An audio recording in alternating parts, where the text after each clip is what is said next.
ಪರದೇವತೆಯಾದ ಶ್ರೋತ್ರಿಯ ಬ್ರಹ್ಮನಿಷ್ಠ ಪರಮ ಪೂಜ್ಯ ಸದ್ಗುರು ಸಿದ್ಧಲಿಂಗಪ್ಪಗಳ ಕೀರ್ತನವನ್ನು ಸದ್ಗುರುಗಳೊಂದಿಗೆ ಮುಂಬಂಧಗಳಲ್ಲಿ ಸ್ಥಾಪಿಸಿಕೊಂಡು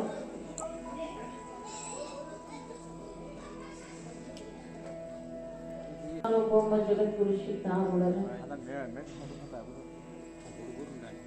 ಜಗದ್ಗುರು ಲಕ್ಷಾನದ ಸಿದ್ಧಲಿಂಗ ಮಹಾರಾಜರ ಕ್ಷೇತ್ರಾಧಿದೇವತೆ ಮಲ್ಲಿಕಾರ್ಜುನ ಬ್ರಹ್ಮನಾಂಬೆಯ ಶ್ರೀಚರಣಕ್ಕೆ ಅನಂತ ನಮಸ್ಕಾರಗಳನ್ನು ಸಮರ್ಪಿಸಿ ಕಲಾಬಲದತ್ತು ಶರಣೆಂದು ತಮ್ಮೆಲ್ಲರ ಸದ್ಬುದ್ಧಿಗೆ ಸಾಕ್ಷಿಯಾಗಿ ಬೆಳಗತಕ್ಕಂಥ ಪರಮಾತ್ಮನಿಗೆ ಕೂಡ ನಮಸ್ಸಿ ಈ ಕಾಲದಲ್ಲಿ ಪ್ರವೇಶವಾಗುವ ಮೊದಲಿಗೆ ಗುರುಪದವನ್ನು ಸ್ಮರಿಸಿಕೊಂಡು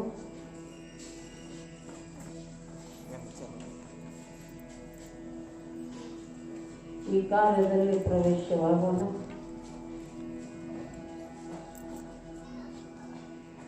ನಿನ್ನಿನ ದಿನ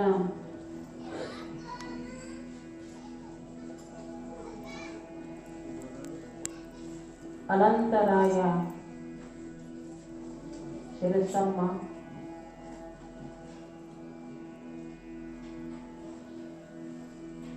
ಅವರಿಬ್ಬರಿಗೂ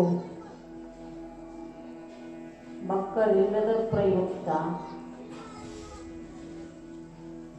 ನೀನೊಲಿದರೆ ಕೊರಡು ಕೊಣರುವುದಯ್ಯ, ನೀನೊಲಿದರೆ ಬರಡು ಹಯನವುದಯ್ಯ, ನೀನೊಲಿದರೆ ವಿಷವು ಅಮೃತಬಹುದಯ್ಯ, ನೀನೊಲಿದರೆ ಸಕಲ ಪಡಿಪದಾರ್ಥವು ಇದರಲ್ಲಿರುವುದು ಕೂಡಲ ಸಂಗಮ ದೇವ. ಭಗವಂತನ ಕೃಪಾ ಆಯಿತು ಅಂದ್ರೆ ಒಣಗಿರ್ತಕ್ಕಂಥ ಗಿಡನೂ ಚಿಗಿತವೆ. ಕೊರಡು ಕೊಣರುವುದು, ಕೊರಡು ಅಂದ್ರೆ ಒಣಗಿದ ಗಿಡ ಚಿಗಿತದ. ಯಾರ ಕೃಪಾ ಆಗ್ಬೇಕು? ಅದು ಭಗವಂತನ ಕೃಪಾ ಆಗ್ಬೇಕು. ಅವನ ಕೃಪಾ ಆಯಿತು ಅಂದ್ರೆ ಒಣಗಿದಂತ ಗಿಡ ಚಿಗಿತದ. ಅವನ ಕೃಪಾ ಆಯಿತು ಅಂದ್ರೆ ಮೂಕನ ಕೂಡ ಮಾತನಾಡ್ತಾನೆ. ಅವನ ಕೃಪಾ ಆಯಿತು ಅಂದ್ರೆ ವಿಷನು ಕೂಡ ಅಮೃತ ಆಗುವಂತದಾಗ್ತದೆ. ಅವನ ಕೃಪಾ ಆಯಿತು ಅಂದ್ರೆ ಸಕಲ ಪಡಿ ಪದಾರ್ಥವು ಇದರಲ್ಲಿರುವುದು ಕೂಡಲ ಸಂಗಮ ದೇವ. ಅಷ್ಟೊಂದು ಸಮೀಪ ಆಗ್ತದಂತ. ಭಗವಂತನ ಕೃಪಾ ಆಯಿತು ಅಂದ್ರೆ ಎಲ್ಲಾ ವಸ್ತುಗಳು ಸಮೀಪ ಬರುವಂತವಾಗ್ತವೆ. ಆದ್ರೆ ಅವನ ಕೃಪಾ, ಎಲ್ಲದಕ್ಕೂ ಅವನ ಕೃಪಾ ಬೇಕು. ನಮ್ಮ ಕೈಯೊಳಗೆ ಏನದ ರೀ? ಯಾವ ಕೆಲಸ ನಮಗೆ ಮಾಡಕ್ಕೆ ಬರ್ತದೆ? ಯಾವ ವಸ್ತುಗಳನ್ನು ನಿರ್ಮಾಣ ಮಾಡಕ್ಕೆ ಬರ್ತದೆ? ಯಾವ ಕೆಲಸ ನಮಗೆ ಬರ್ತದೆ? ಭಗವಂತನ ಕೃಪಾ ತೇನ ವಿನ ತೃಣಮಪಿ ನ ಚಲ. ಭಗವಂತನ ಕೃಪಾ ಇರಲಾರದೆ ಒಂದು ಹುಲ್ಲ ಗಡ್ಡಿ ಅಗಲಾಡಂಗಿಲ್ಲಂತೆ. ಎಲ್ಲರಿಗೂ ಭಗವಂತನ ಕೃಪಾ ಅವಶ್ಯವಾಗಿ ಬೇಕು. ಅನಂತರಾಯ ಶಿರಸಮ್ಮನಿಗೆ ಕೂಡ ತಂದೆ ಆಗಿರ್ತಕ್ಕಂಥ ಗ್ರಾಮದಲ್ಲಿ ವೀರ ಮಲ್ಲಯ್ಯನ ಪರಮ ಭಕ್ತರು. ಅವರೆಲ್ಲ ಪಂಚಾಳ ಧರ್ಮದವರೇ, ಮೌನೇಶನ ಭಕ್ತರು. ಪರಂತು ಆ ಗ್ರಾಮದ ಮುಖ್ಯ ದೇವತೆಯಾಗಿರ್ತಕ್ಕಂಥ ಮಲ್ಲೇಶ, ವೀರ ಮಲ್ಲಯ್ಯ, ಅವನ ಪರಮ ಭಕ್ತರು ದಂಪತಿಗಳು. ಭಗವಂತ ಯಾರ ನೆನೀತಾರಲ್ಲ ಅವರನ್ನ ಎಂದೂ ಕೈ ಬಿಡುವುದಿಲ್ಲ ಪರಮಾತ್ಮ. ಅನನ್ಯ ಚಿಂತೆಯಂತೋ ಮಾಂ ಯೇ ಜನಃ ಪರ್ಯುಪಾಸತೆ ತೇಷಾಂ ನಿತ್ಯ ಅಭ್ಯುಕ್ತಾನಾಂ ಯೋಗಕ್ಷೇಮ ವಹಾಮ್ಯಹಂ.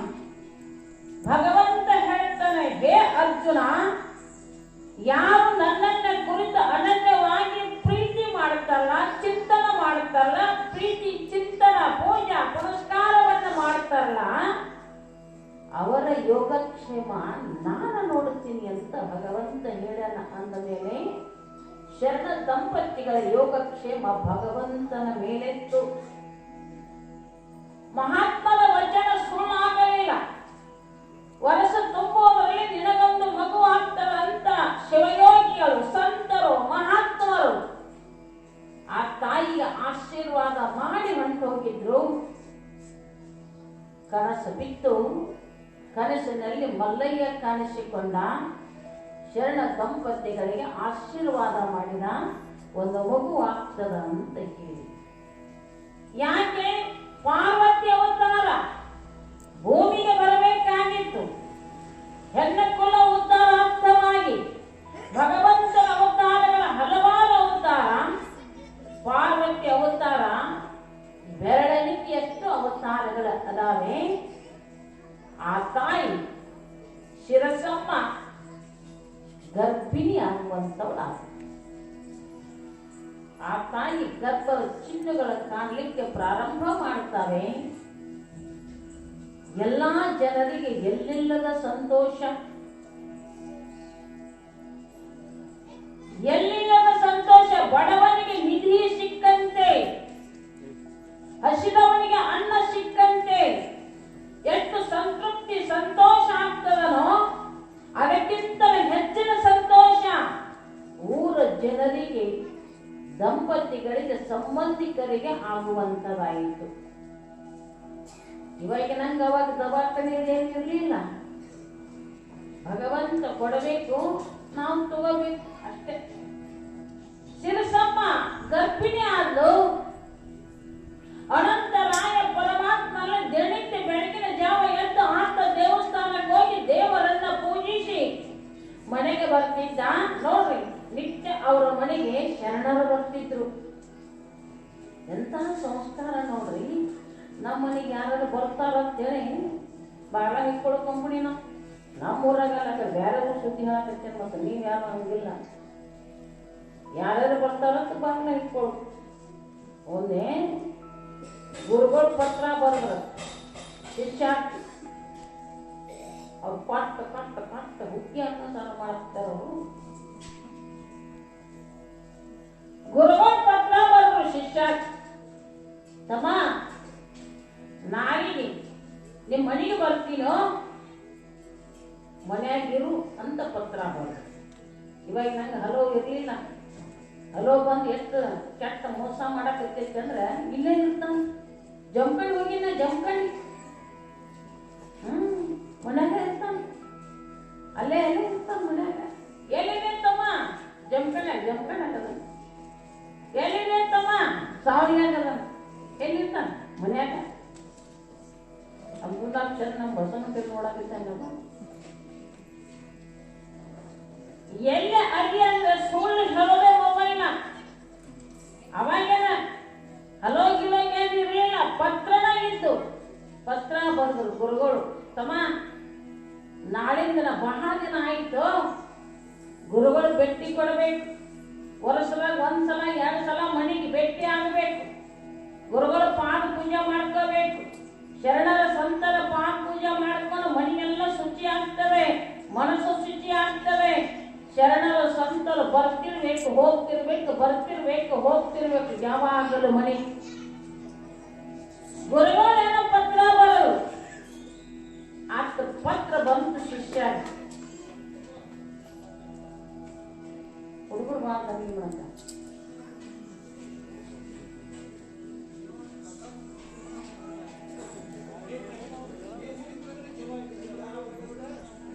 ಬಂತು.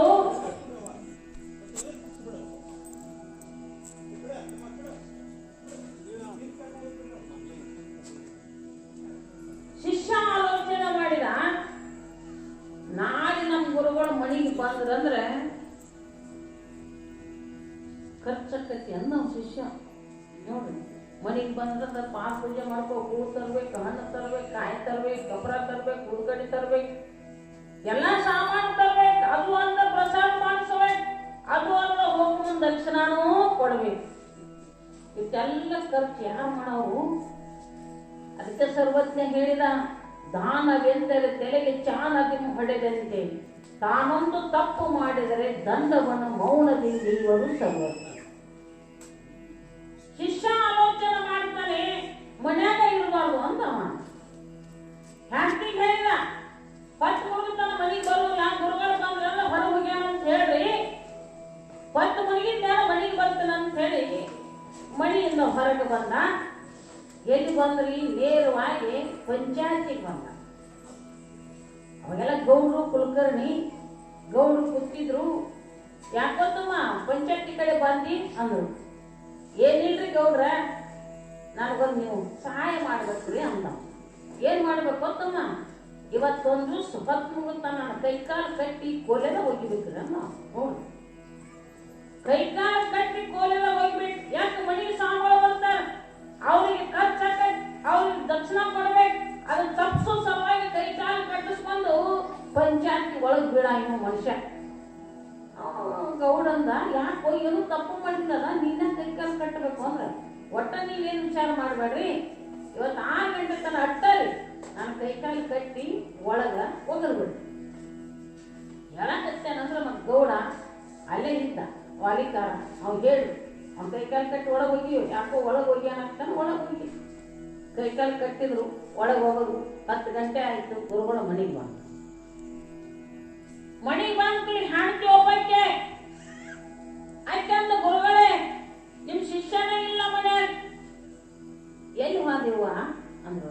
ಪತ್ರ ಬರ್ತಿಂತಾರೆ, ಶಿಷ್ಯ ಎಲ್ಲಿ ಹೋದೇವ ಅಂತ ಕೇಳಿದ್ರು. ಏನಿಲ್ಲ ರೀ, ಏನೋ ಕೆಲಸ ಐತೆ ಅಂತ ಹೋಗಿಬಿಟ್ಟಾನ, ಮನೆಗೆ ಎಷ್ಟೊತ್ತು ಬರ್ತಾರ ಗುರುತಿಲ್ರಿ ಗುರುಗಳ, ನನ್ನ ಗಂಡ ಇಲ್ರಿ ಅಂತ ಹೇಳ್ಬಿಟ್ಟು. ಗುರುಗಳು ಏನ್ ಮಾಡು ಪಾಪ, ಯಾರು ಇಲ್ಲ ಅಂತ ಅಂದ್ಕೂಲೆ ಮನ್ಯಾಗ ಯಜಮಾನ್ರಿ ಇಲ್ಲ ಅಂತ ಏನ್ ಮಾಡ್ಬೇಕು? ಅವ್ರದ್ದು ಪತ್ರ ಬರ್ಲಿ ನೀವ ಬರ್ತೇನಂತ ಹೇಳಿನಿ, ಮತ್ತೆ ಅವನ ಇಲ್ಲ ಅಂದ್ರೆ ಒಂದಿಟ್ಟು ಕುಂಡಿರ್ತೀನಿ ಅಂದ್ರೆ ಅವ್ರು ಗುರುಗಳು ಎಷ್ಟು ತನ ಕುಂಡಿರ್ತೀರಿ ಅಂದಕ್ಕೆ. ಆತೊಂದು ತನ 1.5 ತಾಸು ಕುಂಡಿರ್ತೀನಿವ ಅಂದ್ರು. 1 ಗಂಟೆ 2 ಗಂಟೆ ತನಕ ಕೂತ್ರು. ಆಗ ಬರ್ತಾನೆ, ಈಗ ಬರ್ತಾನೆ, ಆಗ ಬರ್ತಾನೆ, ಈಗ ಬರ್ತಾನೆ ಅಂತ ಕೂತ್ರು. ಆಮೇಲೆ ಗಬ್ರು ಬರ್ಲಿಲ್ಲ. ಸ್ವಾಮಿಗಳು ಅಂದ್ರು, ಬ್ಯಾಡ ಬಿಡುವ, ಇನ್ನೊಂದ್ಸಲ ಭೇಟಿ ಆಗಕ್ಕೆ ಬರ್ತಾನಂತೇಳಿ ಅವ್ರು ಕುದುರೆ ತಂದಿದ್ರು. ಕುದುರೆ ಮೇಲೆ ಹತ್ತಿ ಹೊಂಟೋದು. ಸಾಯಂಕಾಲ 4 ಗಂಟೆ ಆಗಿತ್ತು. 6 ಗಂಟೆ ತನಕ ಕೈಕಾಲು ಕಟ್ಟಿ ಹೋಗಿಲ್ಲ ಅಂದಿದ್ದಲ್ಲ ಇವ. ಗುರುಗಳಿಗೆ 10 ರೂಪಾಯಿ ದಕ್ಷಿಣ ಕೊಡೋ ಸಲುವಾಗಿರೋದು. 10 ರೂಪಾಯಿ ದಕ್ಷಿಣ ಕೊಟ್ಟರು ಗುರುಗಳು ಆರಾಮ ಆಶೀರ್ವಾದ ಮಾಡಿ ಹೋಗ್ತಿದ್ರು. 4 ಗಂಟೆ ಆಗಿತ್ತು. ಪಕ್ಕದ ಹಳ್ಯಾಗ ಒಂದು ಕೂಣಿ ಆಗಿತ್ತು. ಅವ ಬೇಸಾಯಿ, ಪೊಲೀಸರು, ಇನ್ಸ್ಪೆಕ್ಟರು ಎಲ್ಲರೂ ಕೂಡಿ ಗಾಡಿ ತಗೊಂಡು ಅಲ್ಲಿ ಬಂದು, ಎಲ್ಲಿ ಗೋಡಿಗೆ ಭೇಟಿಯಾಗ ಪಂಚಾಯತಿಗೆ ಬಂದು. ಬರೋಕ್ಕೆ ಕೈಕಾಲು ಕಟ್ಕೊಂಡು ಬಿದ್ದಿತ್ತು. ನಾಶ ಮೊದಲ ಕೇಸ ಸಿಕ್ಕಿದ್ದಿಲ್ಲ, ಕಟ್ಟು ರಾಂಗ್ ಆಗಿತ್ತು. ಅವ ಬೇಸಾಯಿ ಗೌಡ್ರೆ ಇವೇನು ತಪ್ಪು ಮಾಡ್ಯಾನು ಅಂತ ಕೇಳಿದವ. ಗೌಡ್ ಸುಮ್ ಕೈಕಾಲು ಕಟ್ಟಿ ಹೋಗೋದಂದ್ರೆ ಅವ್ನು ಸುಕ್ಕೋತಾನು. ಅವೇನಂದ ಗೌಡ, ಇವ ರಾತ್ರಿ ಕಳ್ತನ ಮಾಡಿದ್ರಿ, ಅದಕ್ಕೆ ಸಿಕ್ಕಾನು ಕೈಕಾಲು ಕಟ್ಟಿ ಹೋಗಿದ್ವಿ. ಮತ್ತೇನು ಊಟಗಾಲೆ ಒಳ್ಯಾಕ ಚಾಲು ಮಾಡಿ ಕಳ್ತನ ಮಾಡಿದ್ವಿ. ಮಗನ ದುಡ್ಕೊಂಡು ಬಿಟ್ಟು ಕಳ್ತನ ಮಾಡಿ ಹೋಗತ್ತಿ. ಪೊಲೀಸರು, PSI, CPI ಎಲ್ಲರೂ ಮನಸ್ಸಿಗೆ ಬಂದಂಗ ವಾದ್ದು ಬಾಯಾಗಿನ ರಕ್ತ ಸೋರಾಕೈತು, ತಲೆ ಹೊಡಿತು, ಏನೆಲ್ಲ ಹಣಿಬಾರಾಯ್ತು. ಗೌಡ ಏನನ್ಬೇಕ್ರಿ ಪಾಪ ಸುಮ್ ಕಟ್ಟೆ ಅಂದ್ರೆ ಅವ್ನು ಗೌಡನ ಮೇಲೆ ಬರ್ತಿತ್ತು. ಅವನು ನಿಂತ ಅವ್ರು ಹೇಳಿದ, ಇಲ್ಲಿ ಬಿಡ್ರಿ ಸಾಹೇಬ್ರ, ನಾವೆಲ್ಲ ಅವ್ನ ವ್ಯವಸ್ಥೆ ಮಾಡಿತು, ನೀವೇನ ಮಾಡಬೇಡ್ರಿ ಬರ್ರಿ ಅಂತ ಕರೆದ ಗೌಡ. ಮಾಡಬೇಡ ಗೌಡ ಅವನ ಹೆಸರು ಕೈಕಾಲು ಕಟ್ಟಿ ಹೋಗಿದ್ದಲ್ಲ. ಲೇ ಪೊಲೀಸರು, CPI ಎಲ್ಲರೂ ಬಂದ ನಿನ್ನ ದೊಡ್ಡ ಕೇಸ್ ಹಾಕ್ತಾರೋ, ಏನು ಮಾಡಂದಿ ಅಂತ ಕೇಳಿದ್ರು. ಅವಾಗ ಏನು ಹಿಡಿದ್ರು? ಪೊಲೀಸರ ಕಾಲು ಹಿಡ್ಕೊಂಡು 1 ಲಕ್ಷ ಬೇಡಿಕೆ ಕೊಡ್ತಿತ್ತು. 10 ರೂಪಾಯಿ ಕೊಟ್ಟಿದ್ರೆ ಗುರುವಿನ ಆಶೀರ್ವಾದ ನಿನಗೆ, ನಿನ್ನ ಮಕ್ಕಳಿಗೆ, ನಿನ್ನ ಹೆಂಡತಿಗೆ, ನಿನ್ನ ಮನೆಗೆ ಹಾಕಿತ್ತಲ್ಲ ಹುಚ್ಚ. 1 ಲಕ್ಷ ರೂಪಾಯಿ ಕೊಡ್ತೀನಿ ಅಂದ ಮ್ಯಾಲ ಬಂದ ಕೇಸ ಮುಗಿಸ್ತದೆ. ಅದಕ್ಕೆ ಸರ್ವಜ್ಞ ಹೇಳಿದ, ತಾನೊಂದು ತಪ್ಪು ಮಾಡಿದೆ, ದಾನವೆಂದರೆ ತಲೆಗೆ ಚಾನದಿಗೂ ಹೊಡೆದಂತೆ, ತಾನೊಂದು ತಪ್ಪು ಮಾಡಿದರೆ ದಂಡವನ್ನು ಮೌನದಿಂದ ಅಂತ ಕೃಷ್ಣ. ಕಾಲು ಹಿಡ್ಕೊಂಡು ಕೈ ಹಿಡ್ಕೊಂಡು ಏನು ನೋಡಂಗಿಲ್ಲ ಉತ್ಸಾಹ. ಅದನ್ನೇ ಒಳ್ಳೆ ಕೆಲಸಕ್ಕೆ ಉಪಯೋಗ ಮಾಡು, ಪುಣ್ಯದ ಬರ್ತದ. ಅನಂತರಾಯ ಶಿವಸಮ್ಮನ ಮನೆಗೆ ದಿನನಿತ್ಯ ಶರಣರು.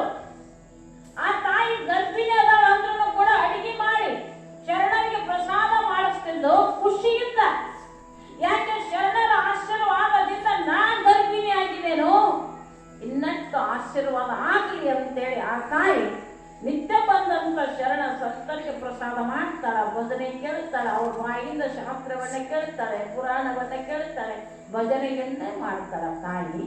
ನೋಡ್ರಿ, ಹೆಣ್ಣು ಮಕ್ಕಳು ಗರ್ಭಿಣಿ ಆದ್ರು ಅಂದ್ರೆ ಗರ್ಭ ಸಂಸ್ಕಾರ ಬಹಳ ಮುಖ್ಯವಾಗಿರುವಂಥದ್ದು.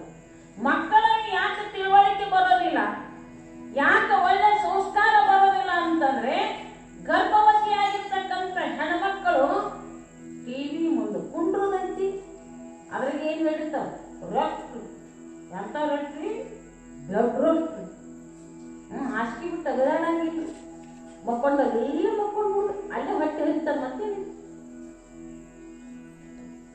ಭಗವಂತನ ಸ್ಮರಣೆಯನ್ನ ಮಾಡ್ಕೊಂತ ಇರಬೇಕು, ಶಾಸ್ತ್ರ ಕೇಳಬೇಕು, ಪುರಾಣ ಕೇಳಬೇಕು, ಒಳ್ಳೆ ಒಳ್ಳೆ ಗ್ರಂಥಗಳು ಸಿಗುತ್ತವೆ, ಓದಬೇಕು. ಸಿದ್ಧಾಂತ ಚರಿತ್ರೆ ಓದು, ಸಿದ್ಧಲಿಂಗನ ಚರಿತ್ರೆ ಓದು, ಶರಣ ಸಂತ ಮಹಾತ್ಮರ ಚರಿತ್ರೆಯನ್ನು ಓದುವುದರಿಂದ ಆ ಸಂಸ್ಕಾರ ಆ ಮಗುವಿನ ಮೇಲೆ ಬೀಳುವಂತದಾಗ್ತದೆ. ಹಿರಣ್ಯಕಶ್ಯಪ ತಪಸ್ಸಕ್ಕೆ ಹೋದ. ಹಿರಣ್ಯಕಶ್ಯಪನ ಹೆಂಡತಿ ಗಯಾಳು ತುಂಬಾ ಗರ್ಭಿಣಿ. ಆಕೆ ಗರ್ಭಿಣಿ ಅದಾಳ ಅಂತ ಗುರುತಾದ ಮೇಳಕ ಇಂದ್ರ ಆಕೆ ಮೇಲೆ ದಾಳಿ ಮಾಡಕ್ಕೆ ಬಂದ. ಯಾಕೆ? ಆಕೆ ಹೊಟ್ಟಿಲು ಹುಟ್ಟಿದ್ದು ಕೂಡ ರಾಕ್ಷಸ ಆಕೈತಿ, ಮುಂದೆ ನಮ್ಗೆ ದಾಳಿ ಮಾಡ್ತೈತಿ ಅಂತೇಳಿ ಗಯಾಗನ ಮೇಲೆ ಇಂದ್ರ ದಾಳಿ ಮಾಡಕ್ಕೆ ಬಂದ. ಅದನ್ನ ನಾರದ ನೋಡಿದ. ನಾರದ ಗಯಾಗವನ್ನು ತಗೊಂಡು ಹೋಗಿ ಒಂದು ಆಶ್ರಮಕ್ಕೆ ಇಟ್ಟ. ಆಶ್ರಮದ ಒಳಗಡೆ ಇಟ್ಟು ಆ ಗರ್ಭದಲ್ಲಿರ್ತಕ್ಕಂಥ ಆ ಶಿಶುವಿನ ಮೇಲೆ ಕೈ ಇಟ್ಟು ನಾರದರು ಮಂತ್ರವನ್ನು ಉಚ್ಚಾರ ಮಾಡಿದ್ರು. ಏನಂತ ಮಾಡಿದ್ರಿ? ಓಂ ಶ್ರೀ ನಾರಾಯಣ ನಮಃ, ಓಂ ಶ್ರೀ ನಾರಾಯಣ ನಮಃ. 5 ಸಲ ಗರ್ಭದ ಮೇಲೆ ಹಸ್ತ ಇಟ್ಟು ನಾರದರು ನಾರಾಯಣ ನಾರಾಯಣ ಅಂತ ಹೇಳಿ ಉಚ್ಚಾರ ಮಾಡಿ ಹೋದ್ರು. ಹುಟ್ಟಿದ ಕ್ಷಣದಲ್ಲಿ ನಾರಾಯಣ ಚಾಲು ಆಯ್ತು. ಓಂ ನಮೋ ನಾರಾಯಣ ನಮಃ, ಓಂ ನಮೋ ನಾರಾಯಣ ನಮಃ. ಯಾವ ಸಂಸ್ಕಾರ? ನಾರದ ಕೊಟ್ಟ ಸಂಸ್ಕಾರ. ಅವರಪ್ಪ ವಿಷ ಕೊಟ್ಟ. ನಾರಾಯಣ ಅನ್ನಬೇಡು, ವಿಷ್ಣು ಅನ್ನಬೇಡು, ನನ್ನ ಹೆಸರನ್ನು ಓಂ ಶ್ರೀ ಕಶ್ಯಪೈ ನಮಃ. ಅದ್ಯಾಂಗ ನೀ ಹುಟ್ಟಿಲ್ಲನಪ್ಪ? ಹುಟ್ಟಿನಿ. ಸಾಯಂಗಿಲ್ಲನಪ್ಪ? ಸಾಯ್ತೀನಿ. ವಿಷ್ಣು ಹುಟ್ಟಾನೇನು? ಇಲ್ಲ. ಸಾಯ್ತಾನೋ? ಇಲ್ಲ. ಯಾವ ಹುಟ್ಟಂಗಿಲ್ಲೋ, ಯಾವ ಸಾಯಂಗಿಲ್ಲೋ ಅವನಿಗೆ ದೇವರನ್ನ ಬೇಕು. ಯಾವ ಹುಟ್ಟುತ್ತಾನೋ, ಯಾವ ಸಾಯ್ತಾನೋ ಅವ ಹೆಂಗ ದೇವರಾಗಕ್ಕ ಬರ್ತದೆ? ಮಗನೇ ತಂದೆಗೆ ವೈರಿಯಾಗುವಂತವನಾದ. ಯಾಕೆ? ಗರ್ಭದಲ್ಲಿರುವಾಗ ಮಗನಿಗೆ ಕೊಟ್ಟ ಸಂಸ್ಕಾರ. ಮಗನಿಗೆ ಕೊಟ್ಟ ಸಂಸ್ಕಾರ ಗರ್ಭವತಿಯರಾಗಿದಾಗ ಹೇಳಿದ್ದು ಒಂದ್ ಸ್ವಲ್ಪ ಪಾಲನೆ ಮಾಡಿ ನೋಡ್ರಿ, ಅದು ಎಂತ ಚಮತ್ಕಾರ ಆಗ್ತದಂತಂದ್ರೆ ನಂದೇ ನಿದರ್ಶನ. ನನ್ನನ್ನು ನಮ್ಮ ತಾಯಿ 5 ತಿಂಗಳ ಗರ್ಭಿಣಿಯಾಗಿರುವಾಗ ನಿತ್ಯ ಶಾಸ್ತ್ರವನ್ನ ಕೇಳಿದಾಗ, ನಿತ್ಯ ಶಾಸ್ತ್ರ ಬಿಡಲಾರದೆ ಭಗವದ್ಗೀತಾ, ಪರಮಾನುಭವ ಓದೆ, ಪರಮಾರ್ಥ ಗೀತಾ, ಅನುಭವ ಸಾರ, ನಿಜಗುಂಡ್ರ ಕೈವಲ್ಯ ಎಲ್ಲಾ ಗ್ರಂಥಗಳನ್ನು ನಿತ್ಯ ಬಿಡಲಾರದ ಪಠಣವನ್ನ ಮಾಡಿದ್ದಾರೆ. ನಾವು ಹೋದದ್ದು ಕೇವಲ 5ನೇ ಸಾಲಿಗೆ ಹೋದಾಗ ನನಗೆ ಓದಾಕ ಬರ್ತಿದ್ದಿಲ್ಲ. ಆದರೆ ಸಂಸ್ಕಾರ, ಎಲ್ಲಿ ಹೋಗಿ ಶಾಸ್ತ್ರಾಭ್ಯಾಸದ ಏನು ಮಾಡೇ ಇಲ್ಲ. ಯಾಕೆ ಮಾಡಿಲ್ಲ? ಸಂಸ್ಕಾರ ಅದು ಬಿರ್ತದ, ಎಲ್ಲಿಗೂ ಹೋಗಕ್ಕೆ ಅದು ಸಾಧಿಸಿಲ್ಲ. ಅದಕ್ಕೆ ತಾಯಿ ಗರ್ಭವತಿ ಆದ್ದು ಅಂತಂದ್ರೆ ಭಗವಂತನ ಸ್ಮರಣೆ, ಭಗವಂತನ ಇಷ್ಟ ಮುಖ ಆ ಕಡೆ ಹೊರಬೇಕು. ಧಾರಾವಾಹಿ ನೋಡುವುದೈತಿ, ನಂಜುಂಡಿ ಕಲ್ಯಾಣ ಹಾಡ ಹಾಡುವುದೈತಿ, ಅಂತದವನು ಹುಟ್ಟುದೈತಿ. ಮತ್ತೇನು? ಹುಟ್ಟಿದ ಕ್ಷಣದಲ್ಲಿ ಪುಣ್ಯಾಕ ಚಾಲು ಅವು ಹುಡುಗರು ನೋಡು, ಕುಣಿ ಕುಣಿ ಕುಣಿ ಪುಣ್ಯಾಕ ಹಚ್ತಾರೆ. ಪುಣ್ಯಾಕ ಹತ್ತಾವ. ಯಾಕೆ ಹತ್ತಾವ? ಅವರೋ ಪಟ್ಟಿಲಿದ್ದ ಬರೇ ಕುಣದು ಕುಣದು ಕುಣಿದು ನೋಡಿ ನೋಡಿ ನೋಡಿ ನೋಡಿ ನೋಡಿ ಮಕ್ಕಳದಂತೆ ಅದು ನೋಡುದೈತಿ, ಮಕ್ಕಳದಂತೆ ಅದು ನೋಡುದೈತಿ. ಮಕ್ಕಳಿಗೆ ಸಂಸ್ಕಾರ ಬರೋದಿಲ್ಲ. ಸುಭದ್ರೆ ಕೃಷ್ಣನ ತಂಗಿ ಸುಭದ್ರೆ ತುಂಬಾ ಗರ್ಭಿಣಿ. ಆ ಸುಭದ್ರೆಯನ್ನ ಕರ್ಕೊಂಡು ಕೃಷ್ಣ ಪರಮಾತ್ಮ ಮಥುರಾ ಹೊಂಟಿದ್ದ. ರಥದಲ್ಲಿ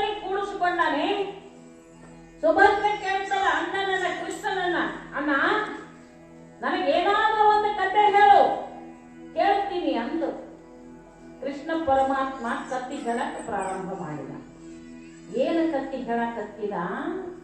ಚಕ್ರವ್ಯೂಹವನ್ನ ಹೆಂಗ ಭೇದಿಸಬೇಕು, ಚಕ್ರವ್ಯೂಹದ ಜೊತೆ ಯಾರ್ಯಾರು ಹೆಂಗ ನಿಂತಿರ್ತಾರೆ, ಅದ್ರ ಒಳಗಡೆ ಹೆಂಗ್ ಹೋಗ್ಬೇಕು, ಅವರ ಜೊತೆ ಹೆಂಗ ಯುದ್ಧ ಮಾಡಬೇಕು ಅಂತೇಳಿ ಕಥೆಯನ್ನ ಹೇಳಕ ಪ್ರಾರಂಭ ಮಾಡಿದ ಭಗವಂತ.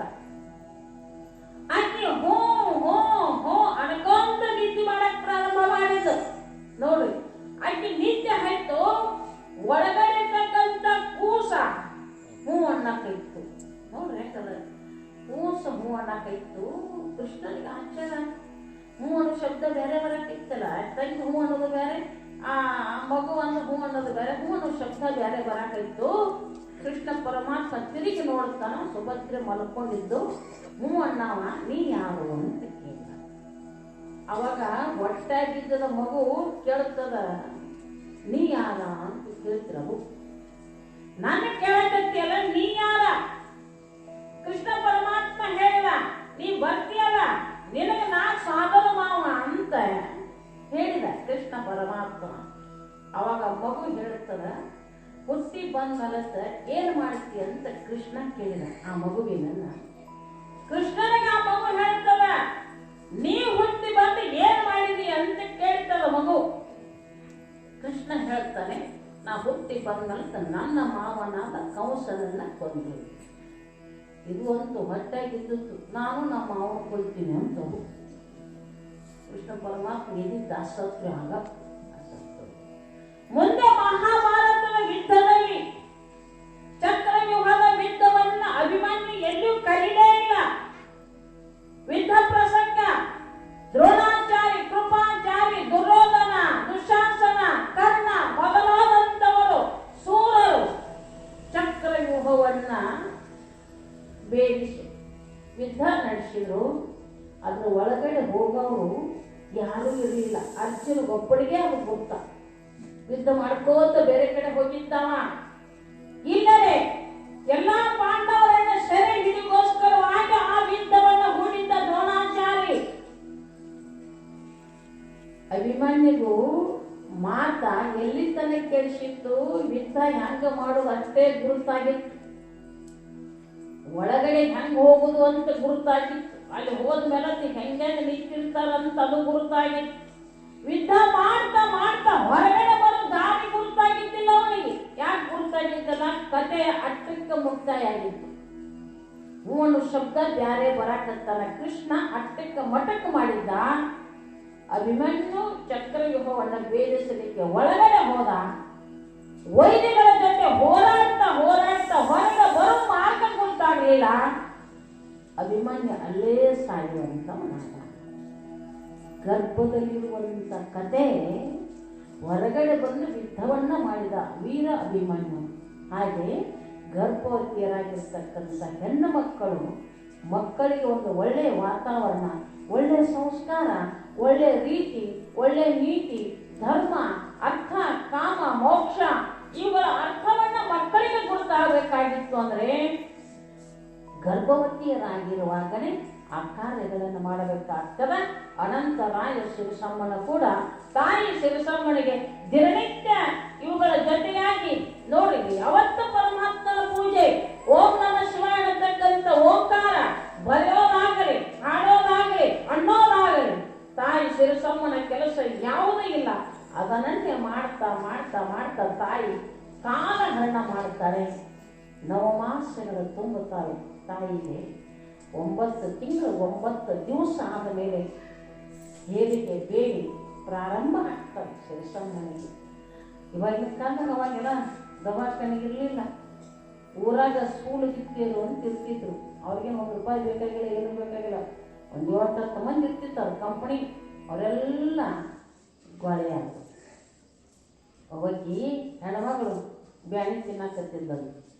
ರಾತ್ರಿ ಆಗಿತ್ತು, 12 ಗಂಟೆ ಬಂದು ಅವಾಗ ಹೇಳ್ತಾವ ಏನು ಕೊಡ್ತೀವಿ? 12ಕ್ಕೆ ರಾತ್ರಿ ಹೇಳ್ತಾವೇನು, ಮಧ್ಯಾಹ್ನ ಹೇಳ್ತಾವ, ಹರ್ಯಾಗ ಹೇಳ್ತಾವೆ ಕೊಡ್ತಾವಿಲ್ಲ. ಅದು ಹೆರಿಗೆ ಬ್ಯಾಣಿ ಯಾವಾಗ ಹೇಳ್ತಾ ಕೊಡ್ತಾವಿಲ್ಲ. ಆ ಹೆಣ್ಮಗಳು ಬ್ಯಾಣಿ ತಿನ್ನಕತ್ತಿದ್ದು. ಒಂದು 4 ವರ್ಷದ ಒಂದು ಮಗ ಇರ್ತೈತಿ, ಮಗಳಿತ್ತು. ಯವ್ವ ಯಾಕೆ ಕಳ್ತೀಯ ಅಂತ ಕೇಳ್ತಾರೆ. ಆಯ್ತು ಅವು ಹೇಳಿದ್ರು, ಯವ್ವ ನಾ ಬ್ಯಾಣಿ ತಿನ್ನಕತ್ತೀನಿ ಅಂದು ಅವ್ವ. ಆ ಹುಡುಗಿ ಯವ್ವ ಮಾರ್ಯ ತಿಥಿ ಅಂತ. ಬಂಜೆ ಬೇನೆ ಬಂದಳೆ, ಮಲತಾಯಿ ಮುದ್ದು ಬಂದಳೆ. ಬಂಜೆಯರಿಗೆ ಬೇನೆನ ಗೊತ್ತಾಗೋದಿಲ್ಲ. ಚಿರಸಮ್ಮನಿಗೆ ಬೇನೆಗಳೆದ್ದು 4 ಜನ ಸೂಲಗಿತ್ತಿಯರು ಕೂಡ್ತಾರೆ. ಅನಂತರಾಯ ಜಪವನ್ನ ಮಾಡ್ತಾ ಸ್ಮರಣೆಯನ್ನ ಮಾಡ್ತಾ ಕಟ್ಟೆ ಮೇಲೆ ಕೂಡ್ತಾನೆ. ತಾಯಿ ಶಿರಸಮ್ಮನಿಗೆ ಹೇರಿಗೆ ಆಗುವಂತ ಆಗ್ತಾನೆ. ಗುರುವಾರ ಬೆಳಗಿನ ಬ್ರಾಹ್ಮಿ ಮುಹೂರ್ತ. ಗುರುವಾರ ದಿನ ದಾನಮ್ಮ ಹುಟ್ಟಿದ್ದು ಗುರುವಾರ. ಗುರುವಾರ ದಿನ ಬ್ರಾಹ್ಮಿ ಮುಹೂರ್ತದಲ್ಲಿ ಹೆಣ್ಣು ಮಗುವಿಗೆ ಜನ್ಮ ಕೊಡ್ತಾಳೆ ಶಿರಸಮ್ಮ. ಆ ಮಗುವಿನ ಚಿಕ್ಕಳೆಯನ್ನ ನೋಡಿ ಎಲ್ಲರೂ ಆನಂದ ಭರಿತರಾಗುವಂಥವರಾಗ್ತಾರೆ. ಮೈಗೆ ಏನೂ ಗಲಿ ಹಚ್ಕೊಂಡಿಲ್ಲ. ಮುತ್ತಿನ ಹಾಗೆ ಮಗು ಹೊರಗಡೆ ಬರುವಂಥದ್ದಾಯಿತು. ಸೂಲಗಿತ್ತಿಯರೆಲ್ಲರೂ ಮಗನನ್ನ ನೋಡಿ, ಆ ಮಗುವಿನನ್ನ ನೋಡಿ ಕೊಂಡಾಡ್ತಾರೆ. ಶಿರಸಮ್ಮ, ಇಂಥ ಮಗುವಿನನ್ನ ನಾವು ಎಂದೂ ನೋಡಿಲ್ಲ. ಅಷ್ಟ ಸುಂದರವಾದಂಥ ಮಗುವಿನ ಜನ್ಮ ನಿನ್ನ ಉದರದಿಂದ ಆಯಿತು ಅಂತ ಸೂಲಗಿತ್ತಿಯರನ್ನು ಮಗುವಿನನ್ನ ಎಳೆದು, ತಾಯಿಯನ್ನ ಎಳೆದು ಅದರನ್ನ ಹಾಕಿ ಹೊಂಟೋಗ್ತಾರೆ. ದೇವಾನುದೇವತೆಗಳು ನಿಂತಿರ್ತಾರೆ. ಯಾಕೆ? ಅದು ಪಾರ್ವತಿಯ ಪರ ಅವತಾರಿ, ಬೇರ್ಯಾರು ಅಲ್ಲ, ಭಗವಂತ ಅವತಾರ, ಭಗವತಿ ಅವತಾರ ಇರುವುದರಿಂದ ಇಂದ್ರಾದಿ ದೇವತೆಗಳು ಬಂದು ಆ ಮಗುವಿನ ಮೇಲೆ ಹೂವಿನ ಮಳೆಯನ್ನ ಸುರಿಸುವಂತವ್ರಾಗ್ತಾರೆ. ನೋಡು, ಹೂವಿನ ಮಳೆಯನ್ನ ಸುರಿಸುವಂತವ್ರಾಗ್ತಾರೆ. ತಾಯಿ ಎಚ್ಚರಾಗ್ತಾರೆ. ಮಗು ಹೂವಿನ ತುಂಬೆಲ್ಲ ಮಲ್ಕೊಂಡಿರ್ತಾರೆ. ಆಶ್ಚರ್ಯ ಆಗ್ತಾರೆ. ಇದೇನು ಪರಮಾತ್ಮ, ಈ ಹೂ ತಂದವ್ರು ಯಾರು, ಹಾಕಿದವರು ಯಾರು? ಆಕಿ ಗುರುತೇ ಇಲ್ಲ. ಎಲ್ಲರೂ ಆಗಿ ಎಲ್ಲರಿಗೂ ಮಕ್ಕಳಾಗೋ ಹಾಗೆ ನನಗೂ ಆಗ್ಯದ ಅಂತ ತಿಳ್ಕೊಂಡಿರ್ತಾರೆ. ಆಶ್ಚರ್ಯವನ್ನು ನೋಡುತ್ತಾರೆ. ಮುಂದೆ ಆ ಮಗುವಿಗೆ ಮೊಲೆ ಉಣಿಸಬೇಕು ಅಂತ ಅನ್ನುವಟ್ಟರಲ್ಲಿ ಮಗು ಅಳ್ಳಾಕ ಪ್ರಾರಂಭ ಮಾಡ್ತಾರೆ. ಮಗು ಜೋರವಾಗಿ ಅಳುತ್ತದರಿ. ಪಕ್ಕದ ಮನೆಯವರು ನಿದ್ದೆ ಮಾಡಿಕೊಡೋದಿಲ್ಲ. ಮಲಿಯರೇ ಕುಡಿವಾರು. 1 ದಿನ ಅಳುತ್ತದೆ, 2 ದಿನ ಅಳುತ್ತದೆ, 3 ದಿನಗಂಟೆ ಬಾಯಿ ಮುಚ್ಚೋದೇ ಇಲ್ಲ ಮಗು. ಆಕಿಗೆ ಆಮೇಲೆ ನೆನಪಾಯಿ ಏನಂತ, ವೀರ ಮಲ್ಲಯ್ಯ ಸ್ವಪ್ನದಲ್ಲಿ ಬಂದು ಹೇಳಿದ್ದ ಏನಂತೆ, ಮಗು ಹುಟ್ಟಿದಾಕ್ಷರದಲ್ಲಿ ಲಿಂಗವನ್ನ ಅವಳಿಗೆ ಕಟ್ಟಬೇಕು. ಯಾವಾಗ ಲಿಂಗ ಕಟ್ಟುತ್ತೀಯೋ ಆವಾಗ ಆ ಮಗು ನಿನ್ನ ಮೊಲೆ ಹಾಲನ್ನು ಕುಡಿಲಿಕ್ಕೆ ಪ್ರಾರಂಭ ಮಾಡ್ತದೆ. ಇಲ್ಲದೆ ಹೋದ್ರೆ ಮೊಲೆ ಮುಟ್ಟಂಗಿಲ್ಲ ಅಂತ ಹೇಳಿ ಹೊಸಾದು ಪುಣ್ಯಾತ್ಮ ಹೇಳಿರ್ತಾನೆ. ಶಿರಸಮ್ಮ ಅಂತಾರೆ, ಆತ ಹೇಳಿದ ಮಾತು ನೆನಪಾಗ್ತದ.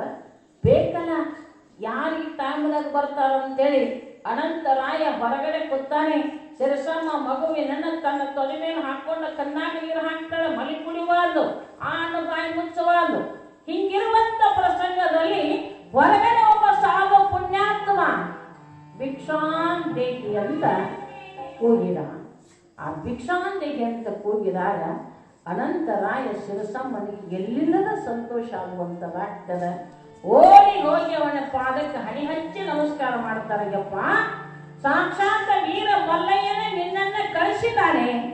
ನನ್ನ ಮಗಳಿಗೆ ಲಿಂಗವನ್ನ ಕಟ್ಟಬೇಕು ಅಂತ ಪ್ರಾರ್ಥನೆಯನ್ನು ಮಾಡ್ತಾರೆ. ಆ ಮಗುವಿನನ್ನ ತಂದು ಆ ಮಹಾತ್ಮರ ಕೈ ಒಳಗೆ ಇಡ್ತಾರೆ. ಮಹಾತ್ಮರ ಹಣೆಗೆ ವಿಭೂತಿ ಹಚ್ತಾರೆ. ಆಕೆಯ ಕೊರಳೊಳಗೆ ಲಿಂಗವನ್ನು ಧಾರಣೆ ಮಾಡುತ್ತಾರೆ. ಧಾರಣೆ ಮಾಡಿದ ಅಕ್ಷರದಲ್ಲಿ ಆಕೆ ಅಳುವುದನ್ನು ನಿಲ್ಲಿಸುವಂಥವಳಾಗ್ತಾಳೆ.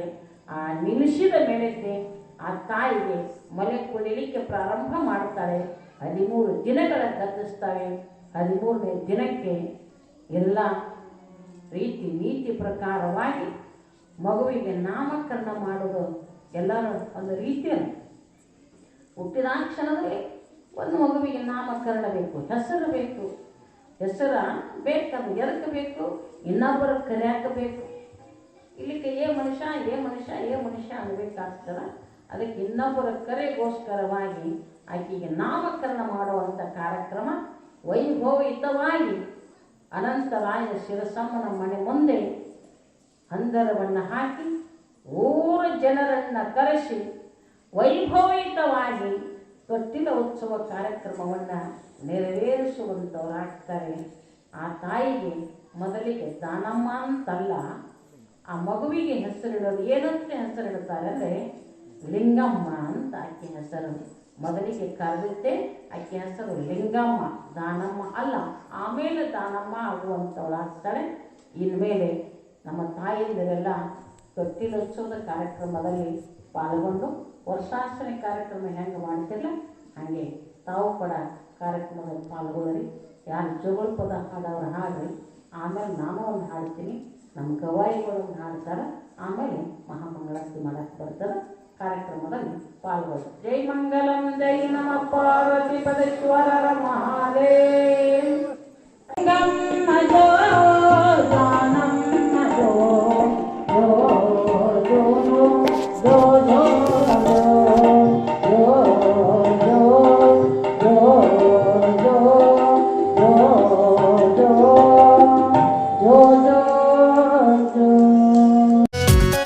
ನಿಮಗೆ ವಿಡಿಯೋಗಳು ಇಷ್ಟ ಆದರೆ ಶೇರ್ ಮತ್ತು ಸಬ್ಸ್ಕ್ರೈಬ್ ಮಾಡೋದ್ರ ಜೊತೆಗೆ ನಿಮ್ಮ ಕೈಲಾದಷ್ಟು ಸಹಾಯ ಮಾಡಿ.